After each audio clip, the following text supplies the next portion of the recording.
Era um profeta desarmado contra o maior exército da região.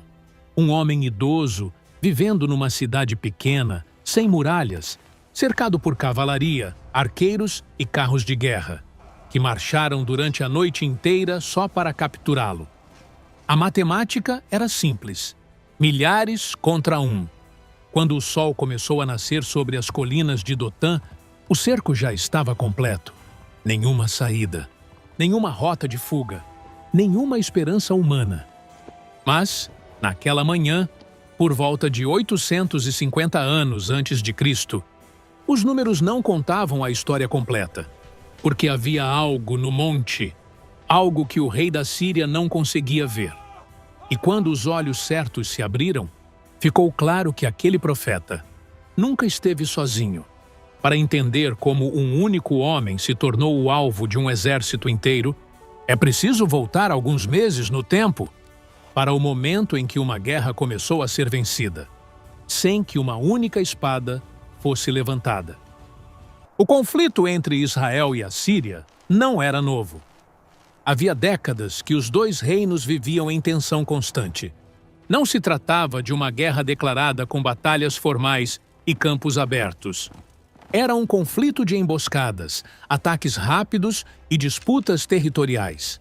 Pequenos exércitos se moviam pelas estradas, pelos vales e pelas colinas, tentando surpreender o inimigo no momento mais vulnerável. Do lado sírio, o comando estava nas mãos do rei Ben-Hadad. Ele liderava um dos exércitos mais temidos da região. Seus carros de guerra eram puxados por cavalos treinados, feitos para avançar em velocidade e esmagar formações inimigas. Os arqueiros sírios tinham fama de precisão mortal. A infantaria já havia conquistado cidades inteiras. Militarmente, a vantagem era clara. O plano do rei sírio era simples e eficaz: armar emboscadas em pontos estratégicos e pegar o rei de Israel desprevenido. Escolher vales estreitos, cruzamentos importantes, passagens entre montanhas, lugares onde um exército não teria espaço para manobrar. Era uma estratégia comum na antiguidade e normalmente funcionava. Mas, dessa vez, algo estranho começou a acontecer. Toda vez que o rei sírio posicionava suas tropas em um determinado local, os israelitas simplesmente não apareciam. Ele escolhia um vale para a emboscada. O exército de Israel tomava outro caminho. Ele armava uma cilada numa estrada. Os israelitas passavam por uma rota diferente. Uma vez poderia ser coincidência. 2 vezes, sorte. Mas aquilo começou a se repetir. O texto bíblico diz que isso aconteceu várias vezes. Não foi uma nem 2. Era como se o inimigo soubesse de cada plano antes mesmo de ele ser executado. Para um comandante militar, não existe situação mais perigosa do que essa. Porque, se o inimigo conhece sua estratégia, você já perdeu a guerra antes da batalha começar. A frustração do rei sírio começou a se transformar em desconfiança, e a desconfiança rapidamente virou paranoia. Ele reuniu seus oficiais mais próximos, generais, conselheiros de guerra, homens que participavam das decisões mais secretas do reino. E naquela sala fez uma acusação direta. Alguém ali era um traidor.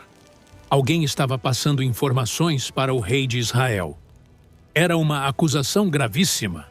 Naquele tempo, espionagem era punida com morte imediata, sem julgamento, sem segunda chance. Os oficiais se entreolharam. O silêncio tomou conta da sala, até que um deles decidiu falar. Não havia traidor nenhum. O problema não era militar, era espiritual. O oficial explicou que, em Israel, existia um profeta chamado Eliseu, e esse profeta tinha uma capacidade que desafiava qualquer lógica de guerra. Ele conseguia saber as palavras que o rei sírio falava, dentro do próprio quarto. Não eram espiões, não eram batedores escondidos, não era estratégia humana. O profeta simplesmente sabia e contava tudo ao rei de Israel. De repente, tudo fez sentido. Cada emboscada frustrada, cada plano que falhava, cada movimento inútil. O rei sírio não estava lutando apenas contra um exército. Estava lutando contra alguém que conhecia seus segredos antes mesmo de ele sair do palácio. E isso era algo que espadas, cavalos e carros de guerra não podiam resolver. A decisão do rei foi imediata. Se o problema era um homem, então eliminem o homem. Para o rei da Síria, a guerra tinha mudado de natureza. Até aquele momento, o problema era o exército de Israel. Agora, tudo apontava para um único nome: Eliseu. Não era um general, não comandava tropas, não possuía armas, não vivia em palácios. Era apenas um profeta. Mas, na prática, aquele homem solitário estava anulando toda a estratégia militar síria. O rei não hesitou. Se os planos estavam sendo revelados, então a solução era simples: capturar o profeta. Ele ordenou que descobrissem onde Eliseu estava. Espiões foram enviados. Informantes foram interrogados. Mensageiros cruzaram as estradas da região. A resposta chegou rapidamente. Eliseu estava em Dotã. Dotã não era uma cidade fortificada. Não tinha muralhas imponentes. Não possuía uma guarnição militar relevante. Era uma cidade pequena, situada numa região de colinas, a cerca de 19 quilômetros ao norte de Samaria. Um alvo fácil. Mas o rei sírio não queria correr riscos. Se aquele profeta realmente conseguia saber o que era falado em quartos fechados, então qualquer erro poderia significar o fracasso da missão. Por isso, ele não enviou um pequeno destacamento. Enviou cavalos, carros de guerra e uma força militar pesada. O texto bíblico descreve o envio de um grande exército, uma mobilização desproporcional para capturar um único homem. Mas, para o rei sírio, aquilo fazia sentido. Se Eliseu continuasse livre, nenhuma estratégia militar funcionaria. Naquela noite, as tropas marcharam em silêncio. Movimentos noturnos eram comuns na antiguidade. Evitar o calor do dia, preservar as forças dos cavalos e, acima de tudo, chegar ao alvo antes que qualquer aviso pudesse se espalhar. Os soldados sírios atravessaram vales escuros, subiram as colinas ao redor de Dotã e se posicionaram em volta da cidade enquanto todos ainda dormiam. Cavalaria nas saídas, carros de guerra nas rotas principais, infantaria fechando os acessos. Quando o primeiro brilho do amanhecer tocou as colinas, o cerco já estava completo. Nenhuma saída, nenhum mensageiro, nenhuma chance de fuga. Em algum ponto dentro daquela cidade pequena, um profeta idoso ainda dormia, sem saber que o maior exército da região tinha marchado a noite inteira apenas para capturá-lo. E foi o servo dele quem viu primeiro. Quando a porta se abriu naquela madrugada, a visão do lado de fora parecia saída de um pesadelo. O servo abriu a porta naquela madrugada, como em qualquer outro dia. Talvez para buscar água, talvez para observar o clima, talvez apenas para começar a rotina antes que o sol subisse por completo. Mas, quando seus olhos se ajustaram à luz fraca do amanhecer, o que ele viu não parecia real. Cavalos por todos os lados. O brilho das armas refletindo a primeira luz do dia. Soldados posicionados em formação de cerco. As colinas ao redor de Dotã estavam tomadas. Carros de guerra bloqueavam as rotas de saída. Arqueiros ocupavam os pontos altos. Infantaria fechava cada acesso da cidade. O servo conseguia ver as bandeiras sírias tremulando ao vento. Escudos alinhados, lanças erguidas, formações prontas para avançar. Aquele exército não estava ali para negociar. Estava ali para capturar ou matar. O pânico foi imediato. O servo recuou, quase tropeçando ao entrar na casa. O coração acelerado, a respiração curta, a mente tentando encontrar uma saída onde não havia nenhuma. Ele correu até Eliseu e o acordou com uma frase que carregava todo o desespero daquele momento. Ah, meu senhor, o que faremos? Não era apenas uma pergunta. Era um grito de impotência. A matemática era brutal. Um exército inteiro contra 2 homens desarmados dentro de uma casa de barro. Não havia muralhas. Não havia soldados aliados. Não havia rota de fuga. Tudo indicava o fim. Mas a reação de Eliseu não seguiu nenhuma lógica humana. Ele não se levantou assustado. Não correu para olhar pelas janelas. Não começou a fazer planos de fuga. Sua voz saiu calma, estável, como se nada tivesse mudado. Não tenha medo, porque os que estão conosco são mais do que os que estão com eles. O servo deve ter olhado ao redor, confuso. Dentro da casa, ele via apenas 2 homens. Do lado de fora, centenas, talvez milhares de soldados armados. A conta não fechava. Ou Eliseu tinha enlouquecido, ou ele sabia de algo que olhos humanos não conseguiam enxergar. Então, o profeta fez uma oração. Mas não foi uma oração pedindo livramento. Não foi um clamor por proteção. Não foi um pedido para que Deus destruísse o exército inimigo. O pedido foi simples, direto e completamente inesperado. Senhor, peço-te que abras os olhos deste moço, para que ele veja. O servo ainda estava tentando entender as palavras de Eliseu, quando algo mudou diante dos seus olhos. Não houve trovão, não houve terremoto, nenhum som de batalha. A única coisa que mudou foi a sua visão. Era como se um véu tivesse sido retirado. De repente, as colinas ao redor de Dotã não estavam mais vazias. O monte inteiro estava coberto. Cavalos de fogo, carros de fogo. Um exército celestial posicionado entre a cidade e as tropas sírias. O servo piscou, tentando entender o que via. Quando os olhos do servo se abriram, a paisagem de Dotã deixou de ser apenas colinas de pedra e terra seca. O monte inteiro parecia vivo. Onde antes havia apenas rochas e sombras, agora existiam fileiras de cavalos de fogo, posicionados como uma cavalaria pronta para avançar. Os carros celestiais não eram como os carros de guerra sírios. Não havia rodas de madeira, nem ferro, nem couro esticado. Pareciam feitos de pura chama, estruturas luminosas, pulsando como brasas vivas, como se o próprio fogo tivesse tomado forma de veículo.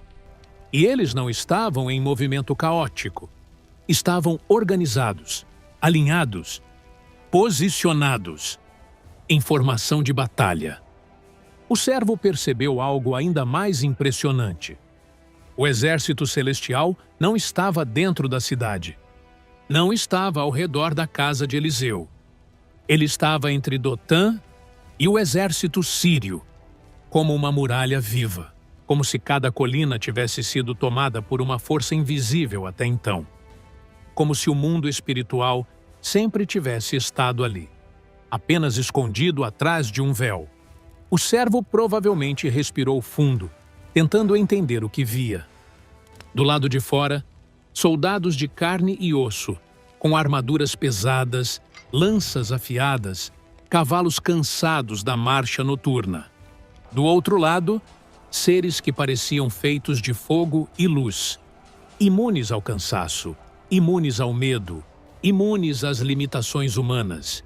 Naquele instante, a ameaça humana perdeu o tamanho. O exército sírio não tinha mudado de número. Os carros de guerra continuavam lá. As lanças continuavam apontadas para a cidade. Mas a realidade era outra. Porque agora, o servo sabia de algo que nenhum soldado sírio podia imaginar. Eles não estavam cercando o profeta. Eles estavam cercados por um exército que não pertencia a este mundo. E, talvez pela primeira vez naquela manhã, O medo começou a desaparecer. Não porque o perigo tinha sumido, mas porque a verdade era maior do que o perigo. De um lado, soldados de carne e osso, armaduras de bronze, espadas afiadas, cavalos ofegantes, carros de guerra prontos para avançar. Do outro lado, seres de fogo, cavalos que brilhavam como brasas vivas, carros que pareciam feitos de chamas em movimento.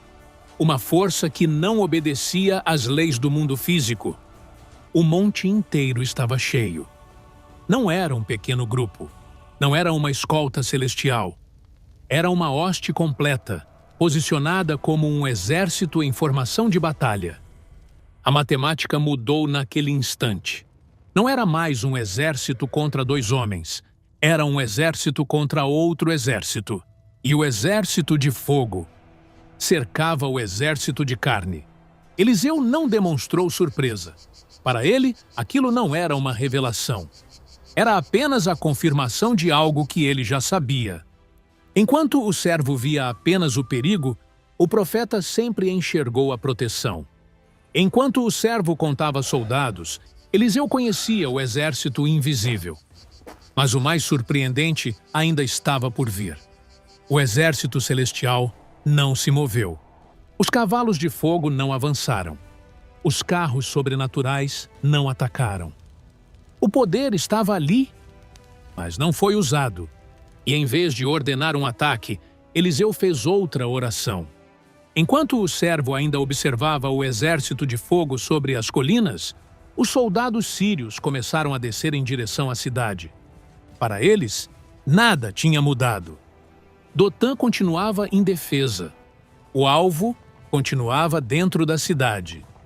A missão era simples: capturar o profeta. Quando as tropas se aproximaram, Eliseu saiu ao encontro deles. Não com uma espada, não com um exército, apenas com uma oração. Senhor, fere esta gente de cegueira. E naquele instante, o exército inteiro perdeu a visão. Não foi uma escuridão comum. Não foi apenas falta de luz. Era confusão total. Soldados treinados não conseguiam distinguir caminhos. Comandantes não sabiam onde estavam suas tropas. Cavalos se agitavam, desorientados. Formações militares perfeitas se transformaram em caos.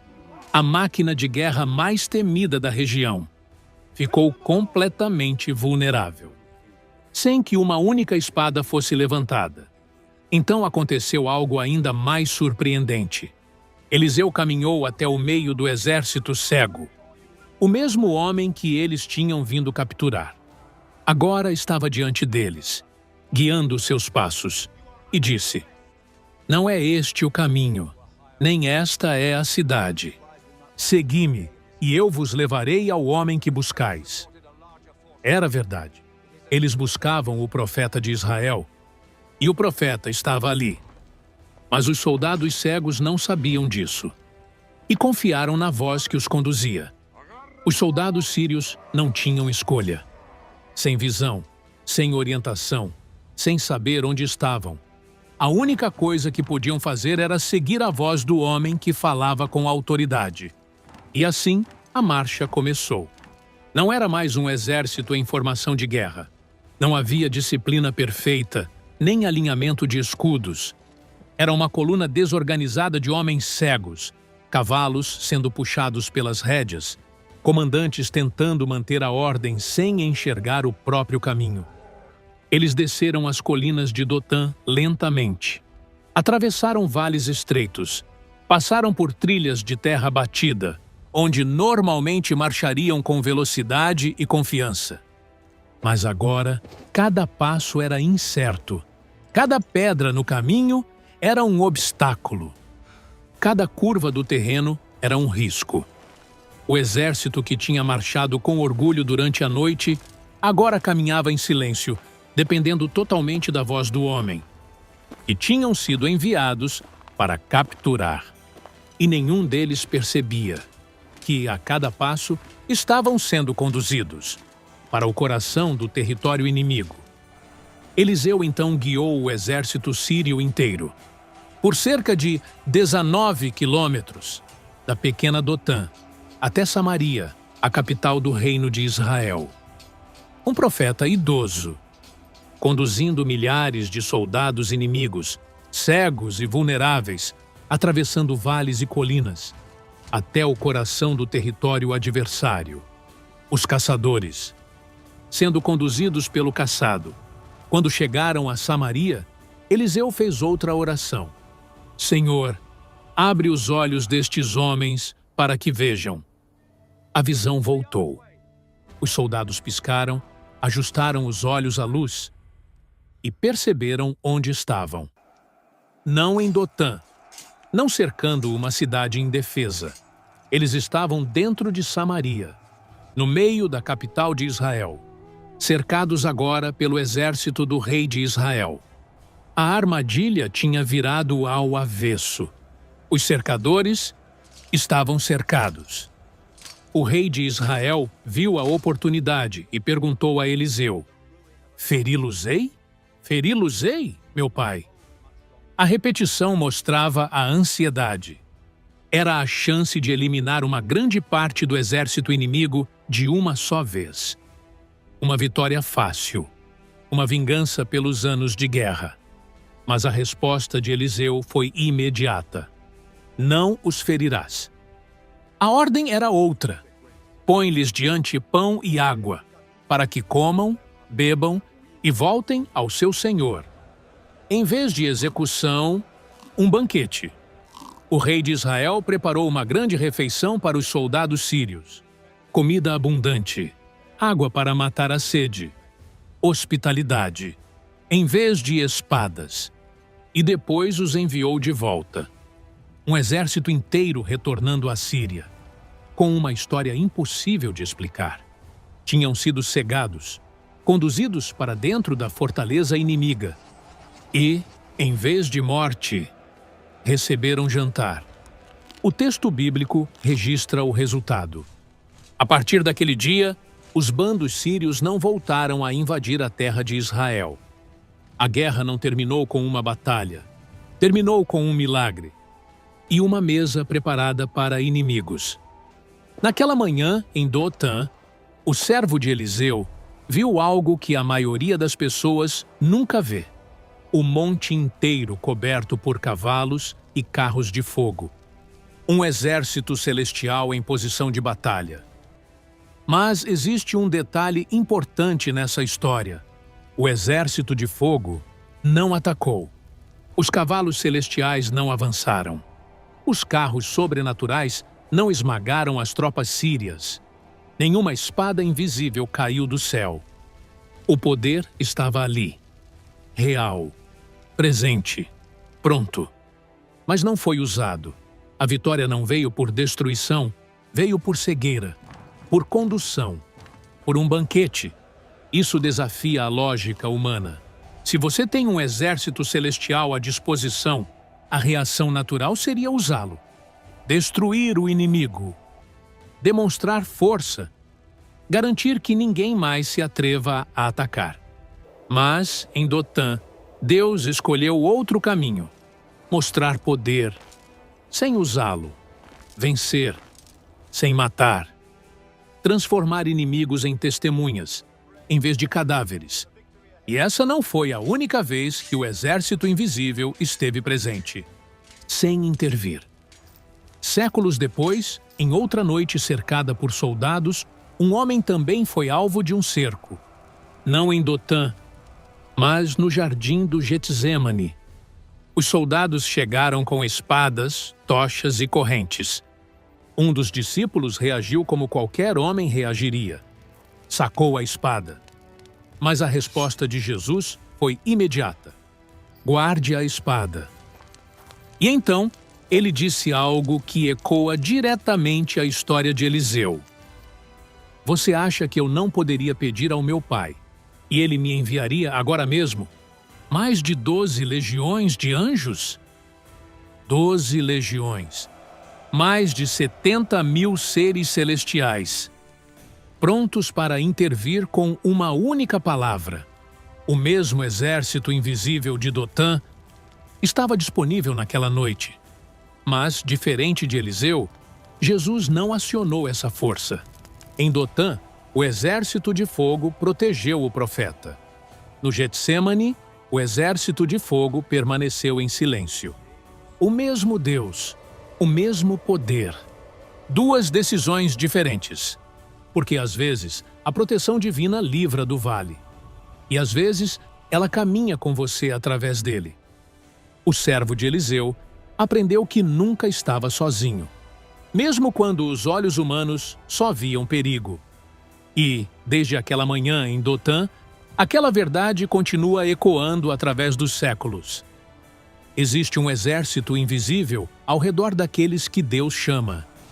Mesmo quando ninguém consegue ver, mesmo quando o cerco parece completo, mesmo quando a matemática diz que não há saída, porque, em muitas batalhas, os números nunca contam a história completa. Naquela manhã, em Dotã, nenhuma espada foi levantada, nenhum sangue foi derramado, nenhuma muralha caiu. Ainda assim, um exército inteiro voltou para casa derrotado. Não por força humana, mas por algo que não podia ser visto. Porque, às vezes, a batalha decisiva acontece no mundo invisível.